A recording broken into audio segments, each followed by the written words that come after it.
from Long Beach, California. This is GovLove, a podcast about local government brought to you by engaging local government leaders.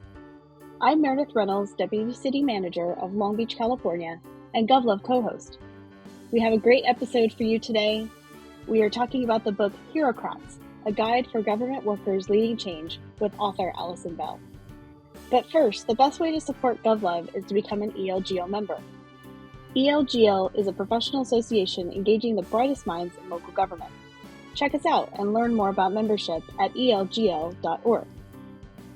Now let me introduce today's guest. Allison Bell, pronounced she, her, is the founder and CEO of Bellwether Consulting, where she has leveraged the power of cross-sector collaborations with partners including the Brookings Institution, the state of Minnesota, the U.S. Department of Housing and Urban Development. She previously served as a manager of Everyday Equity and established the Transit-Oriented Development Office for Metro Transit, worked at the Director of Research and Consulting for the Fels Institute of Government at the University of Pennsylvania, and was a management fellow for the city of San Jose. She also spent time as a Peace Corps member in Zambia. Allison was named as one of ELGO's top 100 influencers in local government in 2021 for her work across sectors to build more equitable organizations. And if that wasn't impressive enough, Allison recently wrote a book, Herocrats, a guide for government workers leading change. Allison, welcome to GovLove. Thanks for joining us. Thank you so much for having me, Meredith. I'm excited to be here. Very excited to speak with you today. So we're going to start with a lightning round to get to know you a little bit better. So let's start off with the fun music question. What was the first music album that you bought? So I could come up with something really cool, but it wouldn't be true. So I'm just going to be honest. It was the cassette tape of the California Raisins. If you recall, that was a made-up band, and I had the matching sweatshirt.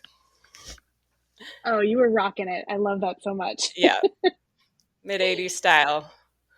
Oh, yeah. All right, what are you reading right now? So I just picked up The Interpreter of Maladies by Jhumpa Lahiri. It's about 25 years old. It's a set of short stories about globalization and disconnection, all things that are very relevant to us today. Very good. And where did you hear about that book? I just went on my Hennepin County Library app, and it was a suggestion. So I just downloaded it, and that's the way I found it, through the library. Excellent. For all of our listeners at home, get your library card. Never fails to amaze. Exactly. All right. What's the last movie or TV show that you watched? So with TV, my kids are really into Young Sheldon right now. We're just plowing through those seasons on Netflix. So that's been kind of fun. And then for a movie, I went out last weekend and saw American Fiction, which was really, really quite good. Yeah, and Young Sheldon is coming to an end, I hear. So Yeah. as you binge watch, you'll be able to roll into the last season. I know, I'm already kind of mourning it, but you can tell he's not that young anymore. So it's probably time. Yes. All right. And then last lightning round question. What is one place that inspires you? So I've lived a lot of places. I've loved to travel, but one place that comes to mind is Philadelphia. I lived there for 4 years, and I really miss the energy there. There's just creativity going on, and there's always some kind of surprise that happens, and sometimes it's a good surprise and sometimes it's not a good surprise, but to me that's what makes an interesting place and really like a city environment, is when you can go out and you never know kind of what you might encounter. So Philadelphia, you definitely get that there. Excellent. Yeah, I'm a big lover of Philadelphia myself, one of the more beautiful city halls in the country. So Absolutely.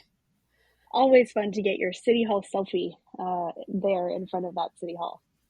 It's amazing, and it's right there in the middle. And if you go on tours, they tried to knock it down, but it was too solid. It would take would have taken too much money to knock that city hall down. So that's why it's still there. No kidding. I've never heard that. Well, Yeah, all roads to the City Hall in Philadelphia. Good for them. absolutely. Yeah. All right. Well, let's jump into some of our first questions here. So I always like to ask about your origin story. So when did you first catch the public service bug, and how did those experiences lead to your work today? Yeah. So, Meredith, I know your parents were in public service as you were growing up. I also had Hmm. parents in my very small town that were on all the boards and the committees. They weren't employed in local government, but they were just involved in everything. So I got the message from them. It's kind of just what you do. Uh, so I Hmm. always knew that that would be part of my life. I wanted to make the world a better place. I wanted to be a do-gooder. But I really couldn't figure out how to do that. Like, what is my role?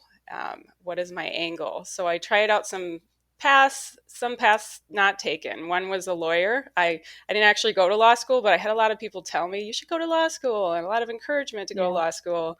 I didn't go to law school. I'm actually sorry to the lawyers out there, but just really glad I didn't listen to that advice. I also, as you said in your intro, Peace Corps, that was an amazing experience. Hmm.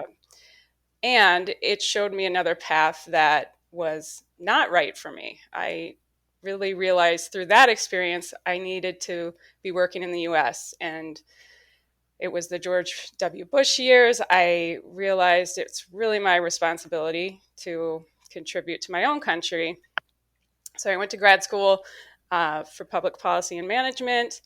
And at that point, it was sort of a third, a third, a third. So a third of my peers were going into maybe the private sector consulting, a third were going into state, local, federal government, and then about a third into nonprofits and advocacy.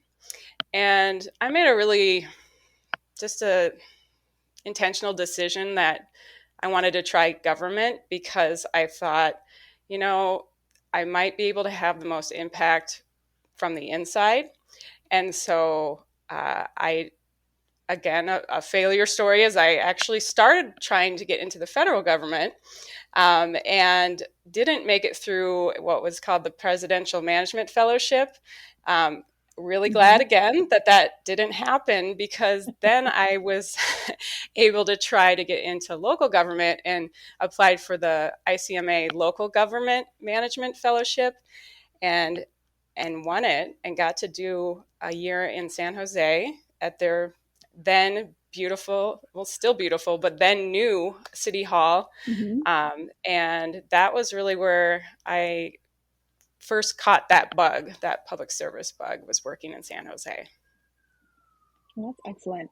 Well, we met as we were going to grad school together, so we've known each other for a while, and that was a really fun time uh, in Pittsburgh, where you kind of got to be around peers who had some of that experience. And I remember thinking about how interesting it was that you and others were in the Peace Corps, and how cool that was to travel to these other countries. Probably something I would never do because of my focus in local government. But it sounds like for you, this trial and error got you into a really good spot. Yeah, I think there was a lot of trial and error. There was also, you know, it gives you an amazing perspective on the world and your own country. So it made Hmm. me both be critical of my own country because I saw that some things could be better in different ways. And then it also made me really appreciate a lot of things about the United States. And so it really put everything in perspective. And um, absolutely, I think there's a trial and error component. I just did not know what I wanted to do out of college. Sometimes I still wonder, what is it I want to be when I grow up? Right. Um, but I had to try it, and it gave me a way of just getting out there and testing something out. That's great. And thinking about your experience there in San Jose with the ICMA Local Government Fellowship, What were some of the lessons learned there at that local government, in that role, that was helpful to you as you then pursued the other paths of your career? Yeah, well, it was an amazing experience. I think so that fellowship, basically you got to do rotations in four different departments, and then you also got access to the city manager and be able to do kind of monthly meetings and check-ins. And then the third part of it was that you got to sit in on the department head meetings. So all the heads of the Mm-hmm. departments getting together and just learn a lot by being a fly on the wall. So I think some of the things that I took from that, throughout my career, I've always seemed to find myself in these roles where there's so much ambiguity and messiness, and there's either some kind of like vaguely defined problem that we're trying to solve, or maybe there's a vaguely defined directive that the city council wants to do, and they've said, go do this. And so I've often been in that figure it out role, which I actually Yeah, love. I I can think it's, relate. yeah, right. It's interesting. It's scary, but it's fun. Um, and so, just an example, I was just out of grad school. I'm working at the city of San Jose. I'm in the building department, and there's a problem. The high tech companies were complaining about the permitting process when it comes to Mm-hmm. their multi-million dollar manufacturing tools that they're bringing in.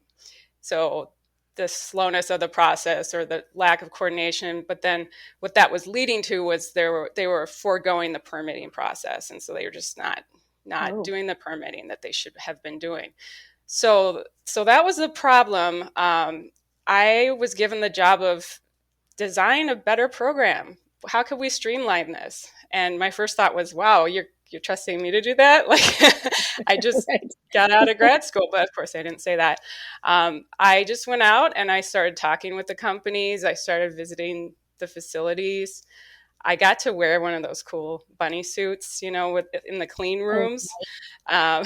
and go into the fabs, which was awesome. I called around, I researched models and came up with a proposal, and I figured it out. And we put together a program proposal, took it to the city council, and it eventually got adopted.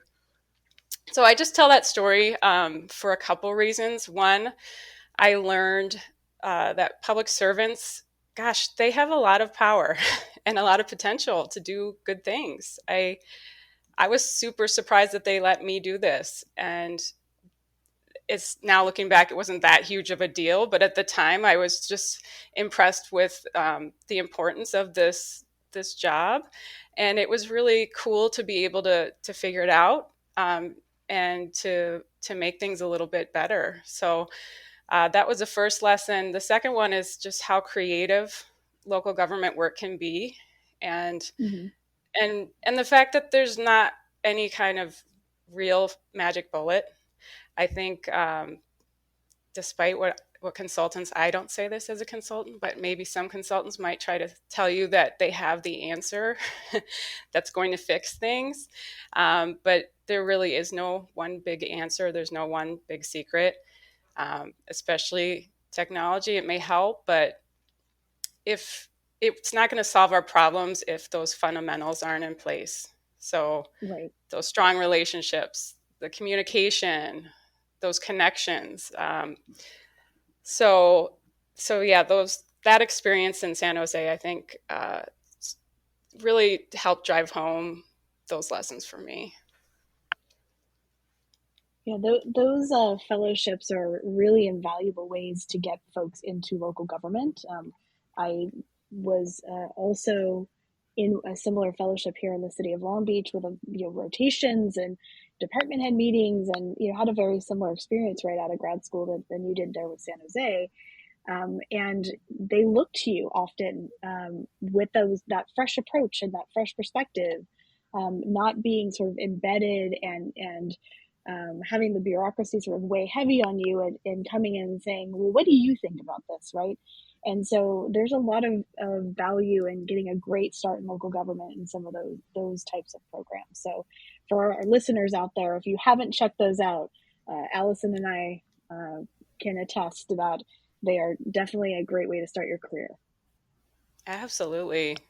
It's so mutually beneficial. Both sides get so much out of it. Mm-hmm. And I look back at it, it was a year. Some of the people I worked with, for 3, 4 months, they made such a big impact on my life. Um, and yes, in the other direction, the fresh eyes are huge because as soon as you start to get absorbed into the culture, you stop seeing certain things. And so being able to take advantage of those fresh eyes is super key. Yeah. So you had that really whirlwind year there in San Jose. Where did you go from there? And are there any particular notable experiences that led to some key learning moments for you? Yeah, so I after that actually that's when I went to Philadelphia, and Uh-huh. I was able to work at the Fells Institute of Government, which is a public affairs school within the University of Pennsylvania. And that was also kind of my next favorite job because I got to do research and consulting with local government and state government and school districts and try to bring together academic knowledge and and give practical advice, which is hard to do, right? It's hard to Yeah. bridge academia and policy and practice. So Yeah. I guess that was one learning right there is just how you can have the right answer and that doesn't necessarily mean anything, right? There's so Hmm. many barriers that get in the way of implementation and actually following the right answer and doing the right thing. So I think that led me to really want to get more into the management side of things, the leadership side of things, because I could really see that, not necessarily having the data or even uh, the right answer is going to get to where we need to be for the people we're serving, get the outcomes that we need. And so that really led me to want to be more involved in how is government managed, who is there, who's driving these decisions, who is being centered in that decision making. And so from there, from the Fells Institute, where did you head off to? So from there, I went to the Twin Cities and moved back to the Midwest. I'm a Midwesterner. I think I've probably got the accent back.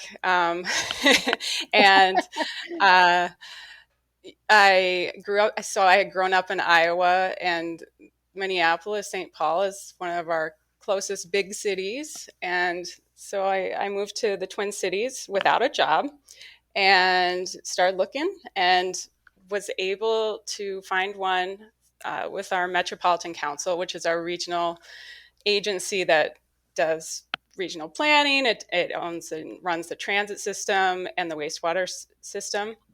So I then had a series of 3 jobs there over, gosh, 7.5 years, I think.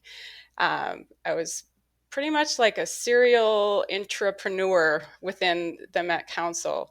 So working with others and within the agency, but also in community to try to change the policies and practices of the Met Council to really to make them more equitable and create better outcomes for the community. Yeah, some of those moves take you to a pretty cold place there in the Midwest. Uh, Yeah, yep. Except for this winter, it's been kind of weird, but yeah, yeah, it's been taking some getting used to, but I actually love it here, um, and it's been an amazing place to learn and grow my career. that's great. So you're doing working along, you're sort of working for this agency, and somewhere along the line you have a spark that you want to write a book. So how did that develop? Yeah, that's a good question because I actually never had it on my list to write a book. I think like a lot of folks who work in local government, state government, whatever, most of my writing was really for work. I wrote memos, I wrote Mm-hmm. reports, I wrote very functional things. And I I never really was interested in writing a book. It only occurred to me when I was around other people who were writing books. So Okay. when I joined a co-working space called The Coven, which is this gorgeous co-working community here in the Twin Cities. There are a few locations and it's spreading out throughout the country. It centers women and non-binary people. And I joined this very creative co-working space, and suddenly I was around all these women who were writing books. I just started to listen to them and hear them, and I thought, wow, if I wrote a book, what would I write about? What do I know? And that's really where it connected with my experience working in local and state government. And I had just gone through a pretty tough time at work. And so I was at a place of curiosity and frustration and Mm-hmm. also a passion. Like I really wanted to do something useful for the world. And I realized, wow, maybe this could help somebody if I could talk about my experience and also what I can learn from others. Uh, I also did some research at that point, and I just started looking for books out there that might be able to help me or give me some guidance and how to be more effective leading change work within government. And I was disappointed. I couldn't find really a good playbook out there on how to do that as a public servant. There were certainly many great books on innovation. There were many great books on diversity, equity, inclusion. There were lots of good Mm-hmm. self-help books, but there wasn't really one book that combined those things together and then put it in the context of government. Because as you know, Meredith, like leading change in government is very different than That's being in the right. private sector. Um, so put all that together, I ended up deciding I'm going to write a book, and I wrote the book that I wish that I could have had when I got out of school, and uh, I had to go through the school of hard knocks to to get there. But I'm hoping this book will be a shortcut for some folks, give them some help that I wish I could have had. Yeah. Well, shout out to the Coven for kind of providing that spark and being around that kind of infectious energy that in any space, whether you're writing a book or even in local government. I talk about being around your coalition of the willing, like the people who are there to uplift you and be your cheerleader and help you regardless of how busy they are. And that energy is there's just something about that you can't so you can't monetize, you can't put your finger on, but it is so helpful. And it's really Absolutely. lucky that it comes around at those particular times in your career when you need it most. So that sounds like a Absolutely. really cool space to be in. Yeah, And then thinking about, it really made me realize like how important your physical space is to you, because yes, the mhm, people too, and the way that it's designed, the colors, the art, the yes, it's so inspiring, and it can really change your mood, your level of optimism, your level of creativity. So it's so important to pay attention to those things and how they're affecting you. that's right. Well, and I love the concept about, writing the book that you wish you had 20 years ago. I often talk about being the local government professional I needed when I was younger, right? And so as you walk into this new adventure of, I'm going to write this book and, thinking about what you might write about, you sort of landed on this concept of Herocrats. So what is a Herocrat and how did you come to coin that term? Well, I want to first start off by acknowledging that I think the word hero can be a little overused sometimes. It's got some baggage. It can. I don't know, there's an ick factor sometimes with the hero word, because who gets to say who's a hero, who defines it, Mm-hmm.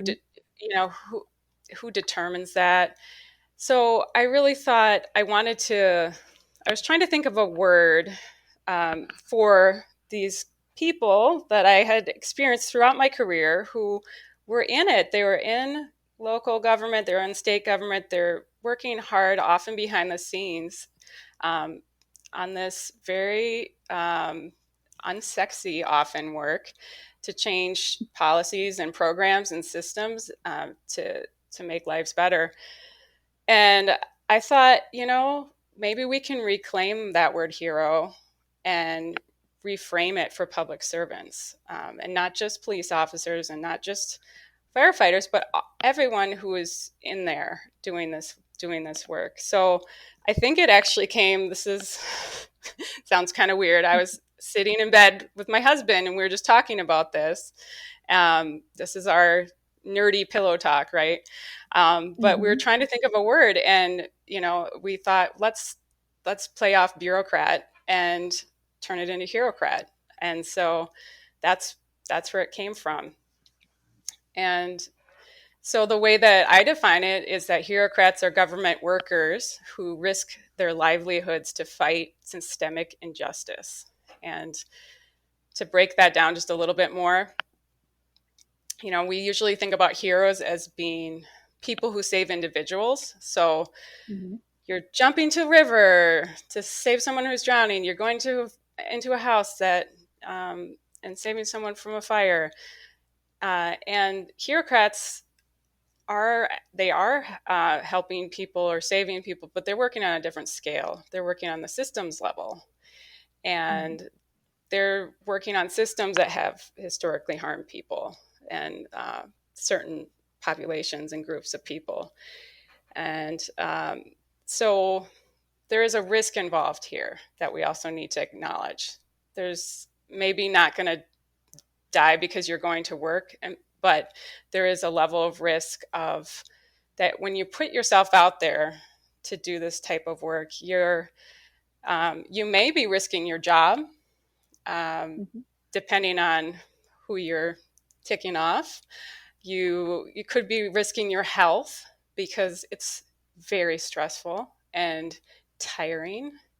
You may be risking relationships with your coworkers, with elected official, who knows? And you could be risking sort of your career in terms of promotions or who knows what. So I think it's important to acknowledge that risk that bureaucrats are taking, and so that's where that word came from. I really wrote it because I think we need to support bureaucrats. We need to celebrate bureaucrats. We need to acknowledge that it's hard, and we need to help them be successful in doing their work. And I think a lot of that really comes out in your book, which I've read, and I hope others do as well. You talked a little bit about those things being sort of unsexy or behind the scenes. And the more that we can talk about these experiences and the work that folks have to do that often goes unacknowledged, unthanked, and unseen, can really help with the people who work there now, with the communities that they serve and the change that they're trying to drive. And also, I think about, as I was reading the book, how that can be inspiring to the next generation of local government and government workers that are going to come behind us. That the work is hard, and you have to show up, but there's also ways to, sort of have moments of joy and appreciation and see the tangible nature of the work that you're trying to do to change community. Yes, absolutely. I think I talk about three superpowers in the book: courage, connection, and creativity. And I think connection is probably the most important because it does so many things. One of those things is it can keep feeding you, keep feeding your energy when you're connecting with, what did you call your group of people My throughout. coalition of the willing. Yes, your coalition of the willing. You have them in different departments. You may have them in nonprofits, you have community members. When you're connecting with that coalition, you just get that little boost that you need to keep going. And so um, that's what I always tell myself and others. I don't care if you're an introvert, an extrovert, whatever, we all need that connection. And so it's one way, if we get stuck, it's just trying to reach out and make some connections. Yeah. And the great thing about those kind of three components of a well-rounded Herocrat is that you don't need to wait to be a manager or a leader. You can build those things and cultivate those aspects of yourself as a professional at as you're starting out and at every level that you might have throughout your career, which is a really great thing to sort of think about. Absolutely. One of the things I talk about in the book is stepping into your power. So Mm-hmm. we can often, especially people in entry level positions, maybe middle level positions, we can get caught in seeing all the things that we can't do, all the constraints that we have, all of the FTEs that we don't have, the budget that we don't have, all the senior people above you who have more power. But I really believe that there are so many different forms of power, from your own relational power to the knowledge that you have. And everybody has to sort of find their own basis of power. But absolutely, you can have a lot of power and be an entry level position, in an entry level position. And we don't need to wait for someone to bestow that power on us. Yes. And often we find like people who are in those upper levels, they also don't think they have that much power, which is which is interesting. So it's so important just to kind of embody that power, just step into it and own it. That's really great. It's such an inspiring, sort of point of view as you approach the writing of this book. And for me, reading it, the Herocrats book is really uplifting and inspirational as you go through it. And there's a lot of really great case studies and tips and things throughout. But I want to sort of take a moment and acknowledge that it starts out with a story of you at a moment of internal crisis. Can you share a little bit more about that moment, kind of what you were feeling, and the reason it was important to share that as part of the book? Yes. So um, there's this quote that I love. It's a Frida Kahlo quote. She said, "Passion is the bridge that takes you from pain to change." And so that opening story of the book is about the pain that I was feeling as I was in my local government job. The story starts with me actually like sitting on the floor, having severe anxiety, and just kind of looking out the window.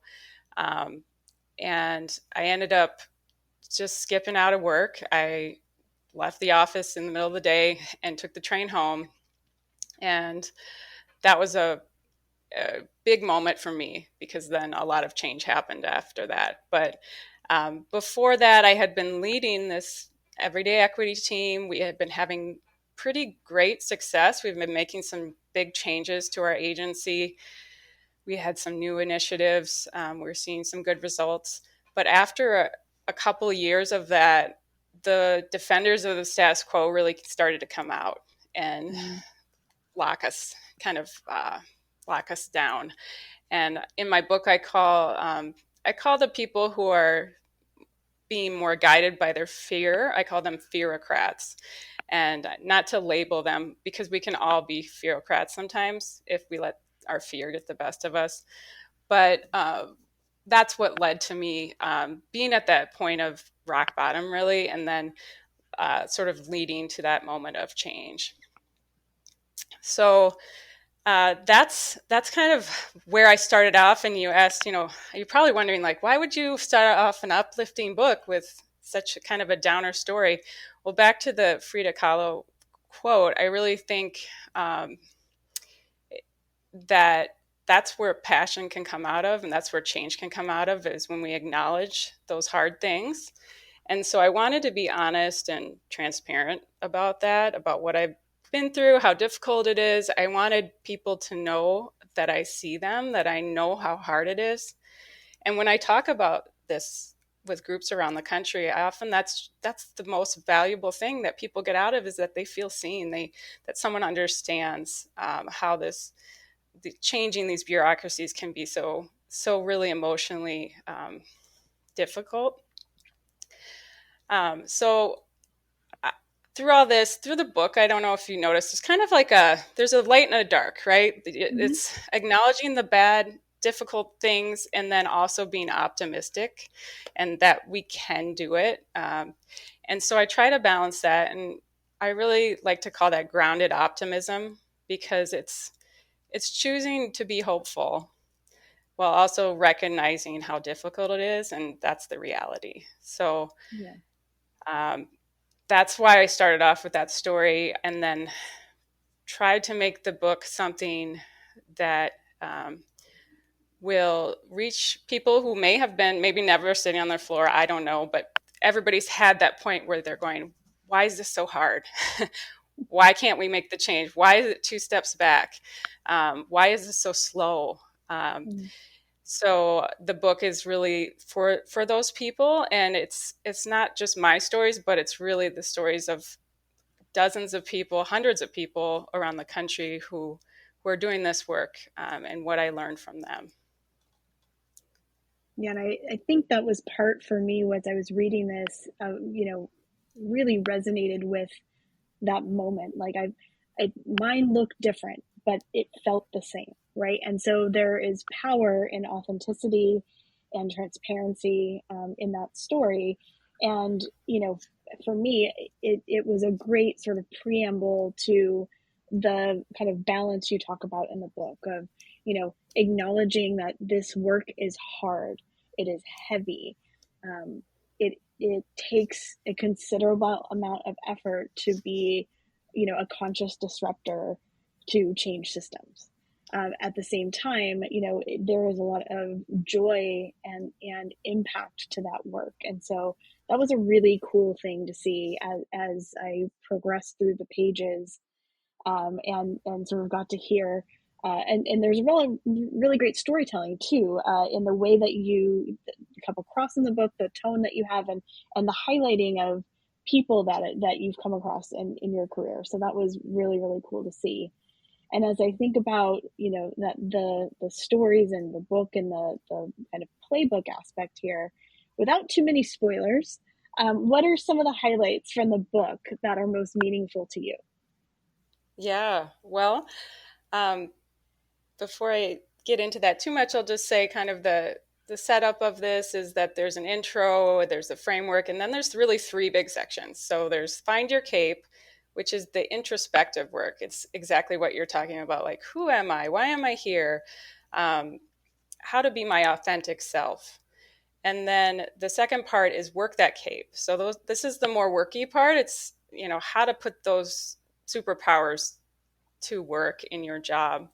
And then the third part is Keep Flying, because as someone who's gone through this burnout and sees it everywhere, how do we stay healthy? How do we keep energized? So the book has 12 chapters that go in throughout those 3 sections, and each one has a mission, which is basically a strategy that you can use to drive change, and it has moves or tactics, and then it has a story of a real life Herocrat. So one thing I would say about, in terms of my highlights that's most meaningful, it's all meaningful to me, but I think the reader will go to the section that they find meaningful. I think we all need different things at different times, and I tried to make it the kind of book that you can just pick up and flip around to go to what you need at that moment. So if I think back for me, what's most meaningful, I think it's probably that first section, because that Find Your Cape, the more introspective stuff, that's, I think, more prevalent now. I think people talk about that. There are trainings. There's a lot out there about finding your purpose and how to apply that in your job. But I certainly wasn't taught that, and Right. yeah, Yeah, like and that was not a thing. It was if you no, had it's if you had like that internal intrinsic, kind of drive to public service, like that was good enough and we'll put you to work, right? yeah. But who am I, and what are my values, and what do I bring here? What am I an expert in? And just getting clear on so many things. It takes a while, and it's a process, and it's not like you do that and then you do the work. It's all iterative. Uh, but I love that Dolly Parton quote: "Find out who you are and do Yes. it on purpose." So, Yes, I love that uh, one as well. yeah, that's the idea. So, I think I don't know if you had this, Meredith, but I got the message often in my career that um, local government employees are to, to I guess make it more exaggerated. We're objective robots. We are so fair and data driven. We don't have any biases, or that's what we're shooting for. And For certainly, we're neutrality. trying to neutrality. Thank you. Yeah. Um, and certainly, we are fair and data driven and strive to be unbiased. And that doesn't mean that you leave yourself at home, or it doesn't mean you leave yourself at the door of your office. You have uh, to to do your best job. You have to bring your passion, your experiences, your story. That's actually makes you good at your job. And in fact, it's not even possible to be totally neutral, right? Like, we Right. all bring Right. values. We're all advocating for something. And so that I think that's my favorite part of the book. And there are some great personal stories there in the book that talk in which Herocrats talk about that experience for them and how they do that. Yeah, some of those are really great to sort of have yet another point of view from another person as you roll through the different playbook lessons and kind of thinking about that aspect of robotic kind of neutrality is that depending on where you work, your sheer fact of your job may be kind of give away a particular position, right? So if you were working in homeless services or you working in youth violence prevention, and some of the other things our agencies do, you come to that with learning and training and education, and the best part about you as a subject matter expert is the fact that you have lived experience, whether it's your own lived experience or that you've come in contact with as a part of your job. And there's a lot of sort of organizational value to that, and some of the stories really highlighted that, which is awesome. That's great. I'm So you glad you picked feature, that up. yeah, those are my favorite, some of my favorite parts. But I think storytelling is a really powerful tool, and it's woven throughout this book. Really, it did a really good job on that. So shout out to all of the Herocrats from the book, because those were some of the favorite features. So let's talk a little bit about that. So you also feature Herocrats regularly, right? That always brings me such joy to read the little stories that you all put out. But tell us about where we can read the Herocrat stories, and maybe some of the stuff we don't see about how do you learn about these folks, and perhaps there's a few highlights that you want to share from the series. Sure. Yeah. The book is a book. It's great. It's got a playbook and it has stories, but it only covers a certain number of Herocrats, and we know that there are thousands and thousands of people out there. And so we want to not just have a book, but really try to create this movement or community of people. And the best way to do that is to keep finding and highlighting more regularly. So um, my goal with that is to just spread this, what I call the grounded optimism, like actually put those stories out there, show people how it's being done, encourage other public servants through those examples. So what we do, we feature one per month. And we do that on herocrats.com. We also have LinkedIn, Facebook, and Twitter. And to be honest, it can be hard to find the Herocrats. It's kind of a paradox because they're everywhere, but then also like, who do you choose and what is that process? And Sure. so we have a nomination process and we have a nomination form.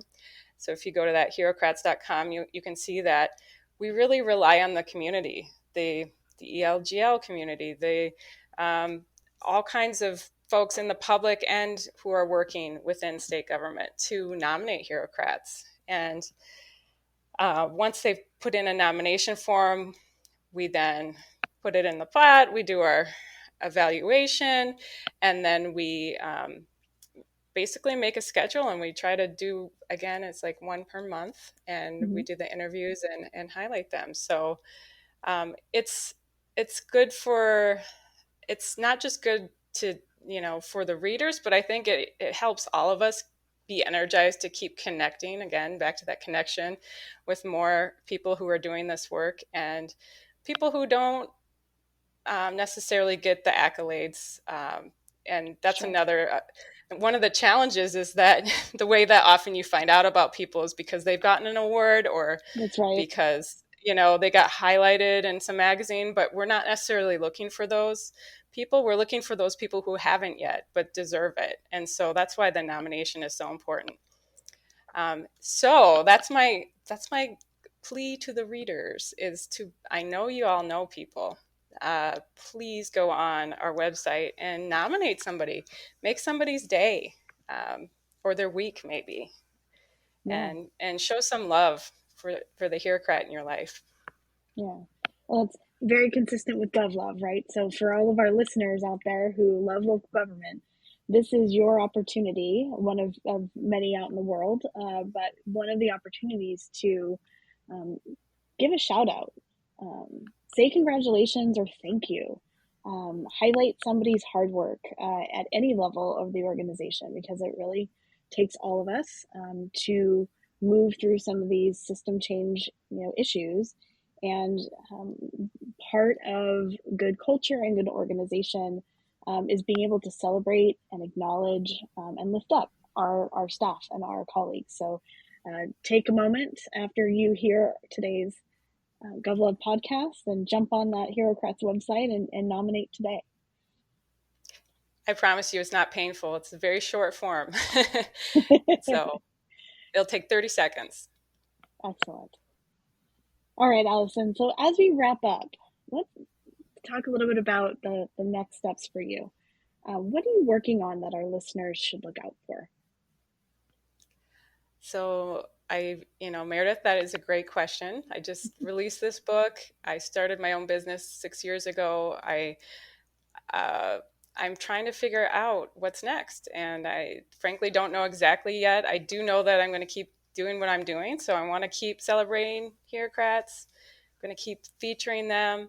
I'm going to keep doing my consulting for local and state governments. I have a lot of great projects underway, but I'm trying to figure out, what is that new creative project that I can take on? And I'm going to take my own advice and connect with myself and others until I really figure out what that is. And I know that patience is going to be important here because we all can't rush our creative process. So my next steps, I'm going to be connecting with old friends and traveling, and just see what comes out through that process. Yeah, this is a great network of ELGLers here that are available to you and vice versa. And so it's a very joyful group of folks. So one of the reasons I'm on the board and I enjoy being around a lot of my local government contacts in this area, because there's so much inspiration that comes from just being together. Well, Absolutely.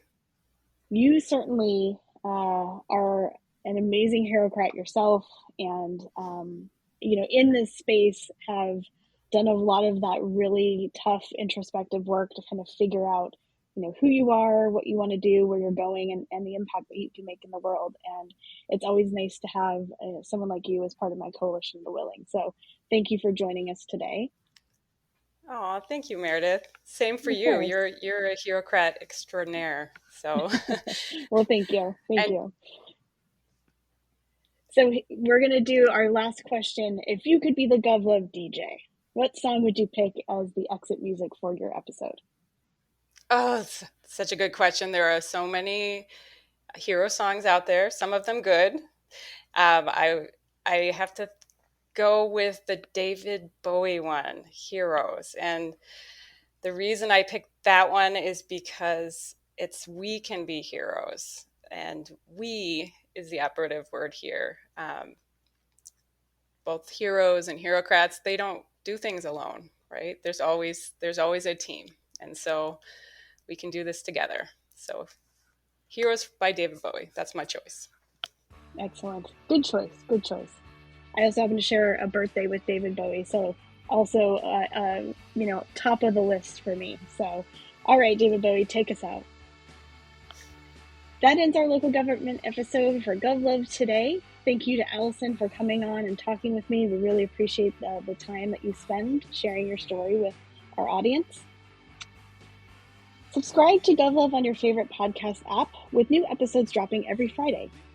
If you are already subscribed to GovLove, go tell a friend or colleague about this podcast or share on social media to help us spread the word that GovLove is a go-to place for local government stories.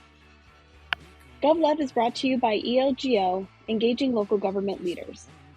The best way to support GovLove is to become an ELGO member, and you can reach us online at elgl.org/GovLove or at GovLove Podcast on LinkedIn, Instagram, and Twitter.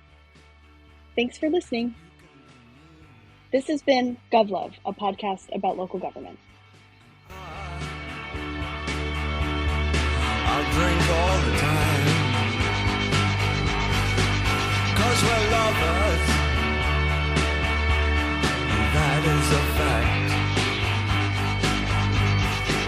Yes, we're lovers,